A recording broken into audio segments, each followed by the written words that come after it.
Face to face मध्य राष्ट्रवादी कांग्रेस पक्ष अजीत पवार गुट जिलाध्यक्ष बीडी बांगर घर की रोटी खाएंगे और बाबूराव को चुन के लाएंगे। विजय महायुतीचाच होईल मात्र आम्ही गाफील राहणार नाही। नमस्कार, प्राटीच्या फेस टू फेस कार्यक्रमात आपल्या सर्वांचं स्वागत आहे। आपल्यासोबत यावेळेस राष्ट्रवादी काँग्रेस अजित पवार गटाचे जिल्हाध्यक्ष बीडी बांगर आहेत। आपण त्यांच्याकडून यंदाच्या लोकसभा निवडणुकीबद्दल विविध पैलूंवर प्रकाश पाडून घेऊयात। बांगर साहेब, स्वागत आहे आपलं। धन्यवाद। होऊ घातलेल्या लोकसभेच्या निवडणुकीच्या अनुषंगाने मागील काही काळापूर्वी अजितदादांच्या आदेशाने आम्ही महायुतीमध्ये सहभागी झालो असता महायुतीचा धर्म म्हणून आम्हाला इथे शिवसेनेचे उमेदवार बाबूरावजी कोळीकर यांना निवडून आणण्याचा आमचा प्रयत्न आहे आणि तो प्रयत्न कायम असेल।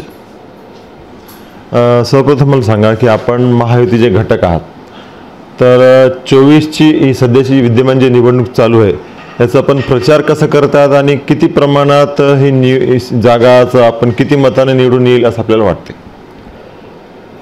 आपण ज्या पद्धतीने विचारलाय प्रचार आणि प्रसार, तर प्रचार आणि प्रसारात मला वाटते शिवसेनेने प्रथम आघाडी घेतली, त्यानंतर राष्ट्रवादीने घेतली, त्यानंतर भाजपने घेतली। मात्र महायुतीचा धर्म म्हणून ज्या पद्धतीने सोबत असायला हवंय प्रचार प्रसारामध्ये, त्या पद्धतीने थोडं कुठंतरी माशी शिंकली असा प्रकार होत आहे। त्यामुळे नक्कीच राष्ट्रवादीचा जिल्हाध्यक्ष म्हणून आम्हाला ज्या पद्धतीने त्यांनी आमची प्रसार आणि प्रचार यंत्रणा लावली, शेवटी राष्ट्रवादी पक्ष म्हणून आम्ही आमच्या ताकदीने चालतोय।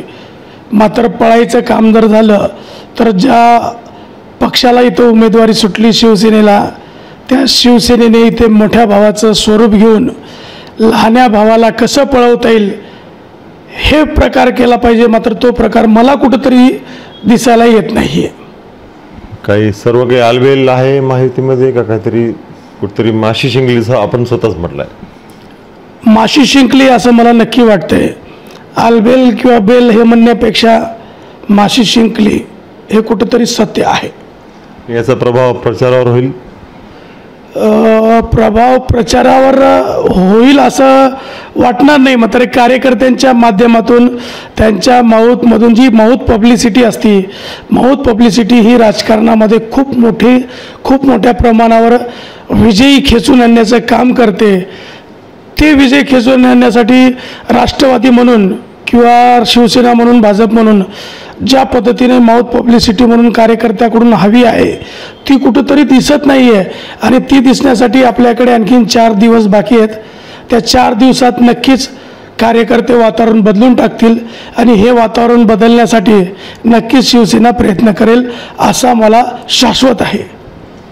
मग आपल्याला काय वाटते की याचा फायदा जे आपल्याला माशी शिंकल्याचा फायदा कोणाला होत असेल?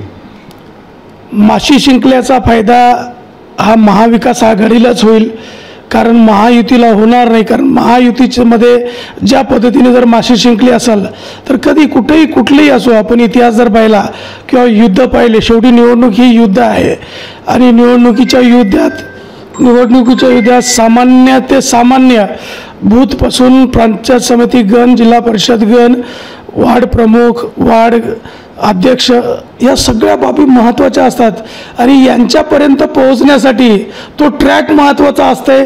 फक्त जिल्ह्याच्या नेत्याला ठेवून किंवा जिल्ह्याच्या नेत्याला अबाधित धरून असं काही होत नाही।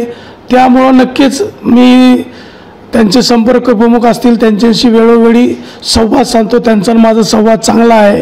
त्या संवादामुळं नक्कीच या 4 दिवसात आणखीन आम्ही आघाडीवर आहोत आणि आणखीन जास्त निवडून येण्याच्या आघाडीत प्रयत्न करू। निकाल काय लागेल आपल्याला काय वाटतं? निकाल मी तर निवडणुकाचे आयोगाचे अध्यक्ष पण सांगू शकणार नाहीत, ईव्हीएम मशीन पण सांगू शकणार नाही। मात्र ज्या पद्धतीने कार्यकर्ते काम करतात, कार्यकर्त्याचं जे ॲनालिसिस येते त्या ॲनालिसिसमधून हा विजय कोणाचा असो ते निश्चित होते आणि ते ॲनालिसिस मी आत्तापर्यंत केलं नाही आणि विजय तर मला असं वाटेल महायुतीचा विजय होईल। मात्र ज्या पद्धतीने लढत आहे आम्ही गाफील न राहता कुठल्याही प्रकारचं हवेत न जाता जमिनीवर राहून तिन्ही पक्षांनी जर जमिनीवर राहून आता विचार केला तर नक्की त्या गोष्टीचं कुठंतरी 100% प्युरिटी आमच्या सर्वांच्या लक्षात येईल आणि ते पण मी एका पक्षाचा जिल्हाध्यक्ष म्हणून मी माझ्याकडनं प्युरिटी काढण्याचं काम करतोय, बाकीचे पण काढतील।